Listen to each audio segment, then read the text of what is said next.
Hello everybody, and thank you for choosing to participate in this focus group discussion.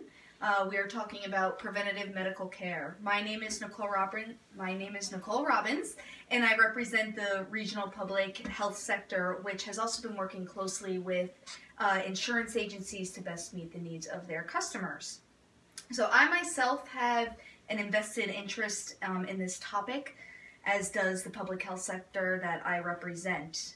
We are interested in learning about how preventative medical care has an effect on insurance needs as well as economic factors and how it affects the different dimensions of health. I would like to identify possible trends that are amongst various age groups and different genders such as males and females and how it influences their choices to partake in preventative medical care. So before we start, during this session, there are no right or wrong answers. I am expecting varied opinions and discussions and points of view. So please do not be shy and share your thoughts, and we are not here to judge or discriminate against anyone. I will be video recording this discussion so that I may thoroughly review each of your responses for my more formative analysis. Your names and comments specifically will not be included in my analysis to maintain confidentiality. As you may have already noticed, we have a name card, or you each have a name tag, so that I can address you by name and you can address each other if you feel the need to. If there is a comment that is made and you want to further elaborate on it, please feel free to do so. This is a discussion. However, I do ask we remain respectful of each other and our opinions and our views. I am here to ask questions, listen to your responses, and make sure that everyone has fair opportunities to speak. So in regards to my previous statement, if you're speaking excessively, I will ask you respectfully to finish up your statement so we can move on. And on the other end, if you're not speaking at all, I may call on you, so please be alert. Okay? If you have a cell phone or other technological device, please turn the sound off or shut it off. If you do need to take a phone call, you may step away from the discussion and take it in the other room. And also, please feel free to use the restroom if you feel that you need to. Okay? So, first I'm going to start with my opening question. So, we will be going around the table. We'll start with my left, so we're going to start with Danielle, who is joining us on FaceTime. My first question is, you're first going to start with your name, and then you're just going to give a brief response on your views and feelings about visiting a medical doctor. So your overall feelings on visiting. Okay, so Danielle, would you like to start? Sure. My views and feelings on visiting a medical doctor? Correct. I think that it's really important for preventative care. I should probably be going every few years to get just a general health screen. I think it's important to know what's going on with your body, your blood work, your general health. Make sure you're on the right track for everything as far as physical activity, emotionally, spiritually, the whole gamut. And I myself like a more holistic doctor who's going to address those things specifically. That's it. Fantastic. Thank you. Good job. Okay, we're moving along. Okay, I'm Andrew. I also think it's important to go to the doctor. Me personally, I probably should be trying to go more. There's different reasons, just with work and cost, everything that's kind of been harder to go. I think when you feel healthy, you just don't feel a need to go to the doctor. I think the only reason I would even convince myself to go is just for the preventative measures, so so they can check for things that you can't really tell yourself. But if I feel fine, or if I don't feel there's any, if I can go about my day and not have to be in pain or anything, or not feel sick, then I don't feel a need to go as often as I probably should. So. Moving on. I think it's very important as well to go see your doctor. I do my once a year checkup, and every couple of months if I'm not feeling good I'll head in. So I have no problem going to the doctor, and I think it's super important that people go to the doctor. I agree with everything Danielle said. you gotta keep in check with your body and make sure everything's working right. Fantastic. Moving on. I think it is important to go to your doctor. Me personally, I don't like to go to my doctor. And yeah. Okay. So to kind of elaborate more on that, we're going to continue on with the questions. So this is the time where you don't necessarily need to go in a circle. You don't need to raise your hand unless you feel you want to. But you can just openly discuss and jump in when you feel. So have you visited your primary care doctor for any reason within the past 12 months? So yes or no response. Yes. Yes. I have not. Like I said, I wasn't sick enough to go. I only got sick once, and I just took over-the-counter medication, and no other, I didn't go for my, yearly physical, so I've not been in the past year. Okay, and Danielle, have you visited your primary care doctor in the past 12 months? I have when I found out I was pregnant. Fantastic. Okay, and to elaborate on that further, for those who have gone, Danielle already kind of gave her response. Was it for any particular reason, or was it more for preventative medical measures, just to have a regular yearly checkup? It was a yearly checkup, and they like to do their little allergy things on me. So. Okay. Yeah, and you don't need to share anything specific, any sensitive information. It's up to you if you want to, but you don't feel inclined that you need to.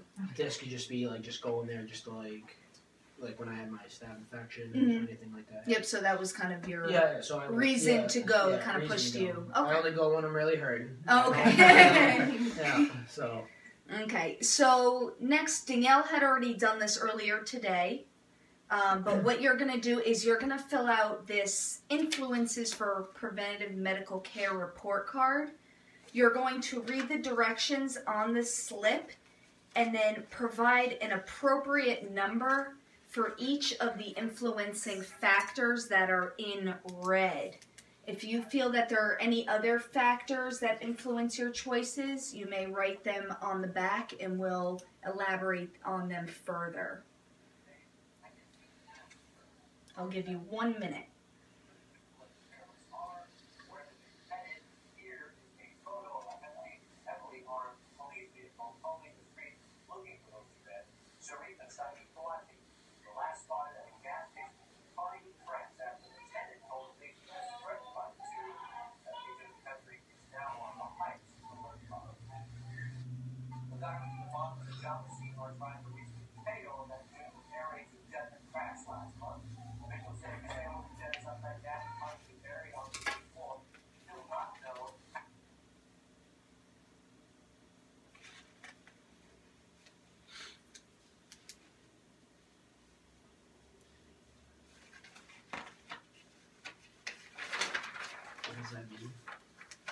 Do you have a question about one of them? As a means of prevention, meaning like you go there for your yearly checkups regularly. You go. There's nothing is brewing or happening. Yeah, there's not. It's not like you have a stomach ache and you need to go. It's you could feel perfectly fine, but you're going just to check things out.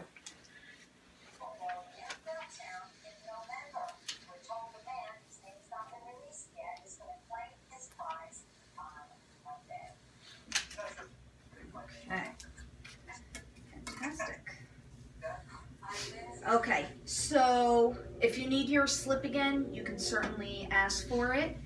But which factor in red on the slip did you feel most strongly influenced your means of going to a doctor for preventative medical care? Which one of these do you feel has the strongest impact on you? Might have to be cost. Cost for you? Yeah. Yeah, okay. Fear. Fear. Okay, that's a big one for some people. I think to make me want to go or not want to go. To either direction, whichever you want to focus on. To make me want to go or make me feel like I had to go was the feeling ill or injured. That'd probably be the most reason that I would go. So, okay, so something that kind of pushes you in more, that direction. More than a means of prevention. Probably just like, if I was really sick or really hurt, I'd probably one reason I'd go. And Danielle, what do you have for your most influencing factor? Do you remember? I can read you your numbers if you'd like. I remember that one of them I put 4 was prevention. What was the other one I put 4 for? Feeling ill or injured. Okay. I think both are equally important. Mm-hmm. I think maybe at my age, I would probably go more if I was feeling ill. In maybe another 10 or 15 years, I would definitely focus more on the prevention part of it. Okay. Go again, make sure that everything is good to go. If there's stuff I need to work on, what I can do to work on it, or what can I do to prevent things that maybe are in my family history, that kind of thing. Okay. Does anybody else have anything to add? Do you think that there's maybe any other influencing factors that weren't put on here? If there's not, that's fine. I just want to make sure.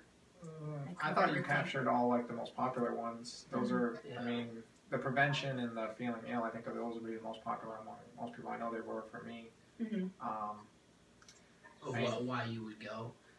Yeah, why I would go would be feeling ill or injured or being, because it's like I wouldn't just go, like there was another one on there, like fear. Like I'm not really scared to go to the doctor. It's just, it's just if I have. But the only thing that you're in fear of is just the cost.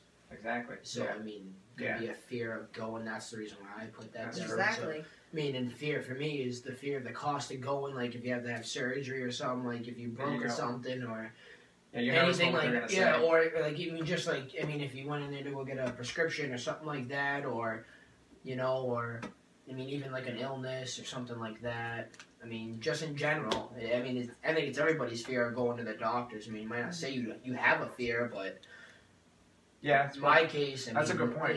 Yeah, because I didn't think of like you not that you're scared of something's wrong with you. You're scared of having to pay for what's wrong with you. Right. Exactly. Yeah. So. Like fear, I think, as you've mentioned already, that fear can be kind of left up to interpretation a little bit. Like, is it that you're afraid of the cost, or are you afraid of what you're going to find out, or you're afraid of going to the doctor because they have to take blood and you have to deal with the needles. There's all different ways that you can be afraid of the doctor. So that was kind of more of a generic one. You guys kind of touched on a few different like I wait parts until of fear. Like I'm really hurting to go to the doctors, and then it bites me in the butt because I have to pay extra because I'm really hurting, and I'm probably gonna get more prescriptions and better care. I'm gonna need it right at that time and everything like that. So I mean, and heaven forbid, if you needed surgery or say, if you went earlier, they could have cost something that you wouldn't need to go to surgery. Exactly. Yeah. Okay. All good stuff. Okay, so think back to when you visited a doctor last. So now we can elaborate more. It doesn't necessarily just need to be your primary care doctor. It could be another doctor. Like Danielle here recently had a baby, so she's been seeing other doctors.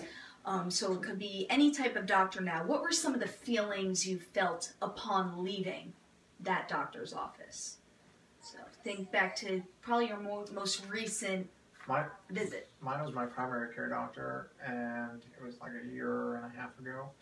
I don't know, I felt like it was just, they say the same kind of things, like, oh, you still feeling, you're still doing this, you're still doing that, but I didn't, me personally, I have had, knee injuries, and I brought that kind of stuff up to him, but he's just like, oh, you still, I was trying to get them stronger and stuff like that, and I said, yeah, but, I mean, I always wonder when a doctor's going to, like, push to be like, oh, do you want to go see someone else about that? And they push it as opposed to you having to push it, because I'd love for a doctor just to be like, I want you to go see this person about this, if they pushed me to do it, I probably would, go see a knee specialist or go see someone if I had some Wouldn't it be better to see a specialist than you're seeing your primary or anything like that? Yeah. But wouldn't you obviously have to take that upon yourself to go see somebody better? No, you would, but you just rather prefer being, to make you feel good about yourself to go see it. Have a doctor tell me, no, you should probably go to that, and be like, okay. And sometimes you need a referral as well, that your primary... Yeah, because for certain specialist doctors, you can't just go there on your own. Your primary care doctor has to almost write a prescription for you to go to see them. But certainly, like Andrew said, like he almost wants to hear them say that no, you should go. He's being tough on himself. Okay, is there? Or you just want your doctor to be your advocate, and maybe he's left office feeling that the doctor wasn't advocating for him. Right. No, that's exactly my sentiment. You just put it a lot nicer. Thank you. Thank you.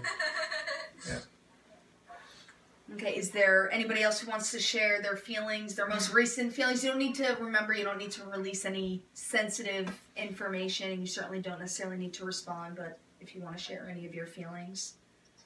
My recent visit was good, and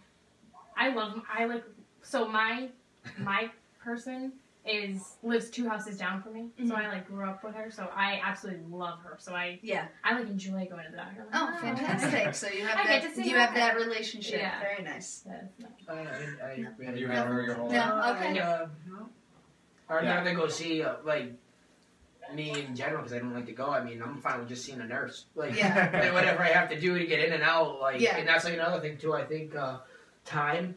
Yes. On that, I don't know if we're still talking about that. No, you can jump back to that. Time in general too. I mean, of being there and stuff like that. I mean, you don't want to be sitting there just like in the waiting room, or anything like that, or if you have to take time from work, or take time from work, or even just just sitting in that room, not in the waiting room, but then you wait for the doctor and everything like that. Doctors trying to go through other rooms to get to you and everything and stuff like that. Yeah. But there's always that time, and I don't even feel like transportation's a big deal in that. Well, now that you're older and you also older, when you were younger, you almost relied on your parent or your guardian to drive you to your doctors. Now you're adults now, you can find your own means of transportation. So usually that's one that doesn't have as much factor, but for some people it does.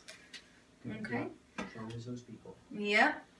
So if some of these influencing factors that were in red on the slip, if they were minimized or eliminated, do you think that would change your overall view on going to see a doctor for preventative medical reasons? If they were minimized? Hold on, I just need to excuse myself for a second. Sure. I mean... If they were kind of helped and maybe costs were minimized a little bit or completely eliminated, which is probably never going to happen, but would that change your views on actually going and seeing a doctor? No, but I mean, like I said, I think as everybody's deal is the cost is the biggest factor, because seeing different doctors, you're gonna probably pay different amount of money, especially like I said, if you had to see a specialist or something like that, because I personally had to go see one, and I was constantly seeing one a week for my back and everything like that, and I did that for almost 8 or 9 months or something like that, and it was my insurance didn't really cover it, so you figure paying $40 to $60 a week, and then driving there, so that's transportation, me wasting my gas to get there, and then time out of work to get there. Then you figure, I mean, that's money lost for me and money taken away. I mean, cost is a huge one for me. I remember people at work were kind of scared that I had strep throat. So this was a while ago. I went in to go. I didn't think I had it. I know I had a bad cough. My throat was sore, but so I went into the doctor. I was in there for 5 minutes. They were like, "Oh, we don't think you have it, but let's just do the quick test anyway." So they did the test. I was in and out of there in 10 minutes, and the bill was over $100 between doing the test and just the quick visit. Yeah. And it's it's that kind of thing that you drive your way. Next time your throat's hurting, it's I'll just take the chances I don't have it, than rather go in there and pay $100. I mean, that makes sense. You go by your first visit, and then you see how it is, and then it makes you not want to go again. Even as growing up as a kid, sometimes, and then there's fear again, not going to the doctor. You don't want to go to the doctor. I mean, you don't hear anybody saying, no, really, you always need to go to your doctor. No, it's you want to stay away from going to the hospital, and stay away from going to your doctor and everything like that. Because, I mean, if you're a healthy person and stuff like that. But, and certainly, as you guys were saying about costs, also depending on your insurance, your costs vary as well. Correct. So that's another thing. Your co-pays might be different, deductibles might be different, so those are certainly other factors that can influence. Yeah, that makes sense. Yeah. Okay.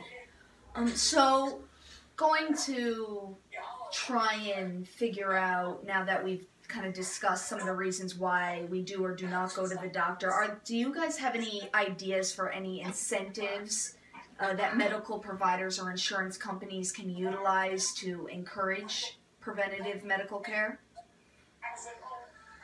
Well, you could share anything, even if it's far-fetched. Wait, did you say incentives? Yes, incentives.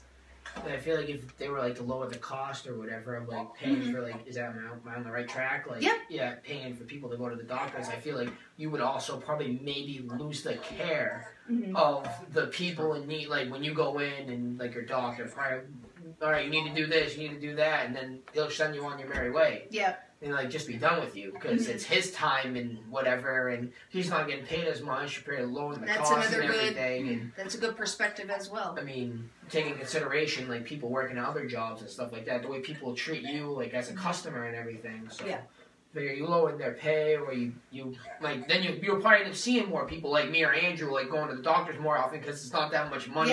All right, I'm not really in fear of going because I might be in and out and there's time again and all that stuff. So I mean, all that comes into play. And that's a very good chart, by the way. Oh, thank you. Are you saying an incentive to make make me want to go? Yes. Well, because again, to the cost thing, my work offers. If you talk to like a health coach, once or twice a month for like the year, you give them your goals in the beginning of the year, you say how you're going to meet them, and then you show like how you've improved.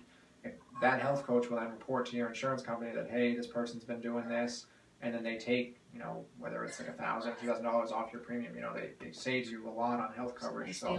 So that's like an incentive to make you, want to get healthier, want to do better. So, I mean, in addition to going to your doctors. Well, now, what would you have to do to... You don't even have to show much proof. It's really just talking to this person that works for the insurance company. That's insurance. They keep like a profile on you, and they're like, oh, okay. So when we first started talking, you said you wanted to lose 20 pounds and go to the gym twice a week. Have you been doing that? Are you eating better? And then they just keep track of it. You really just got to keep talking to them. I mean, you can only be honest with yourself when you're actually doing it. But I mean, you still got to talk to the person and report to them on how you're doing. So, and that saves you money, which makes you want to go. Yeah. Shannon, do you have any ideas for incentives? I just like the one that they have out now, where some of the insurance companies are paying for people to go to the gym. Because, like you said, they want people to be healthier. So they don't have to... Exactly. They don't save in the long run. Exactly. Well, they always say we're all overweight and everything. Like, I don't know if you guys ever gone to the doctors and they like put you on the scale and you're like, well, you're overweight. Like, well, I think I'm pretty fit for my age and everything, but no, well, that's certainly a good thing that some of these insurance companies are offering these programs to kind of try and push you in that direction. They want you to be healthier. Danielle, do you have any other ideas? I think that it's probably pretty nice if an insurance company pays for gym memberships and that kind of thing, but I also think that your health is very personal and you kind of need to take your own responsibility for your health and not just do it because somebody else is paying for it. I think that it would be really good if perhaps doctors did a little more education with patients, like even not necessarily with a one-on-one, but maybe if they held, they discover that a certain community is maybe they're having some really bad high blood pressure issues, or in this specific community people really don't eat healthy, or or more specific, or even to college athletes or high school students, specific issues to come in and kind of like teach a class on here's how to eat healthy, here's how to avoid sports injuries, here's how to do this, here's how to do that. Even if they didn't get paid for it or reimbursed by it, would kind of just give the community a better sense. Shows that they care. Yep. That they care, that on a more personal level, which in turn could make patients actually want to go to the doctor. That's actually true. At their level and do a little more education. So you would like to see doctors take on more of like a teaching role as well? For sure. I think they are very busy, so I can see where that would be an issue. But as a nurse, we do a lot of patient education. That's a big deal with our job. So maybe if the nurses and doctors kind of shared that role a little bit more, to kind of go like above and beyond in a specific community or something like that, I think that would help. Yeah, I like that idea. Yeah.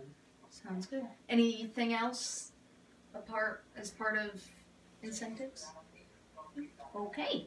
So now thinking specifically to you, the last question was a little more general, maybe more for a given population. If your incentive ideas were actually utilized, do you think, just think specifically with you, would that actually almost make you now go to the doctor more often? Like, realistically, if costs were lowered or there would be more doctor education, like Danielle had mentioned, would you be encouraged? I think all that would, help me go. Yeah.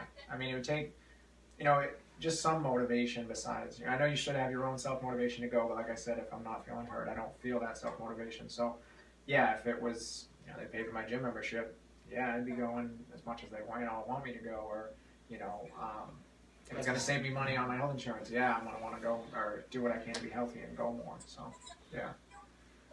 I probably still wouldn't, because the way I am and the job that I have and stuff like that, and constantly maybe always getting hurt, or like maybe like having to like cut myself at work or whatever, doing the work the way I do it, and they can always put a Band-Aid on and screw it back to work, or like whatever. It's just like not think about it. But I mean, even if it's like her seeing like a nurse or something like that, or like somebody like quick like in and out or whatever, that'd probably be the only way for like me to go. Like, you can call sometimes and like it's either you want to set an appointment over your doctor, or like what is that called, that the urgent care. Yeah. Like I had to go there for like my arm or whatever. Like if I had to go somewhere like that for like important things, like urgent care, like right away, and then you're not really seeing your doctor, you're seeing like nurses or whatever it is, and you're probably in and out, depending on what you need to go and do. But I don't think if it changed what I said and everything like that, it would lower me going and stuff like that. But because I'm not going to change just because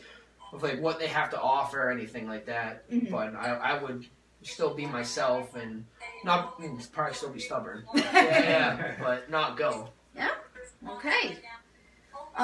So as we're wrapping up here, does anybody have any additional comments or questions that they want to present to the group, that maybe you got an idea sparked in your head from something someone else said, or something you want to further elaborate on before we close up? I just want to say that I think a lot of people avoid preventative medicine because they have a fear of their own mortality, and they don't really want to know what can go wrong and how to prevent it. They live in the present. They don't think about the future, so they don't want to think about. A lot of people don't want to think about a problem until it's actually their problem. No pain, no gain. no pain, no gain. So kind of a lot of people almost live by the saying, like, what you don't know won't kill you, kind of thing. Yeah. I think that happens with a lot of people. Yeah. Probably in the the older generation. I think maybe the younger generation will be a little bit better at that. Maybe not. I don't know. But I think that's definitely a trend that I've seen. Yeah, in other words, going just to get tests, going to have them check for stuff like that to long-term issues. Well, just to kind of clear the air and like kind of keep the slate clean, and just you can dot all your I's and cross all your X's and make sure everything's okay. So that's why some people will go, and that's a way of prevention. Oh, okay.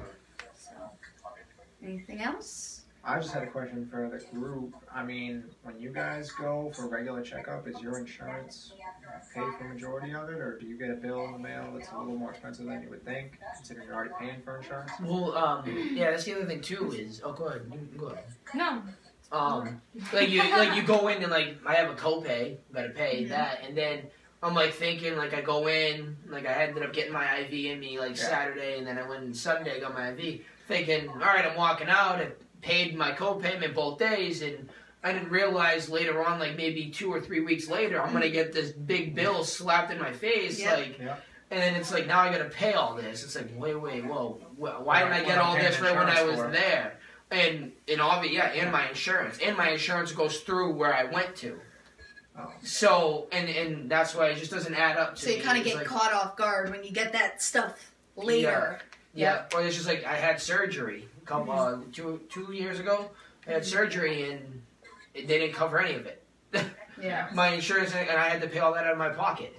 I think that goes into your fear thing. It's like, again, like we talked about. It's just like, but I'm telling you, I think it's fear and cost that really do. But then I say you lower the cost, then you're not. I mean, I'm telling you right now, it's just like lowering minimum wage for people starting off at a job. They're not going to care. They got a job, they think it's cool, but they're not going to care about the customer or what you are. I mean, you see it nowadays. Some people don't. I'm not saying everybody, but I'm just saying some people don't care for the need. and not to get into like the whole government's, you know, deal with healthcare, but if the government paid, you know, if they, instead of as opposed to having all these private practices where the doctors have to get paid from themselves, if they were like subsidized a lot from the government, if like they were automatically getting checks, then they could lower the cost, and they know they're still getting paid and they can still give good care. But if they lower the cost and they're getting paid less, like you said, they're gonna not treat you as good. They're gonna be like, you know, I'm not getting paid as much money. Why am I gonna treat you as good? Right. So, yeah, but I mean, this kind of like. I'll open my eyes because I need to go to the doctor. I haven't been in like a year and a half. So I need to go too, but yeah. Okay. Well, in summary, then we did kind of uncover some more emotional responses as far as you personally, how you feel about going to the doctor and why you do or do not go. So that's very good. That can certainly help the public health sector that I represent, the insurance companies we work with, to maybe tweak some things to try and encourage and promote preventative medical care. So I appreciate you taking the time and coming and discussing with us. And if you have any other further questions, I will be around after the discussion. So thank you for joining us. Thank you. You're welcome. Thank you. Thank you.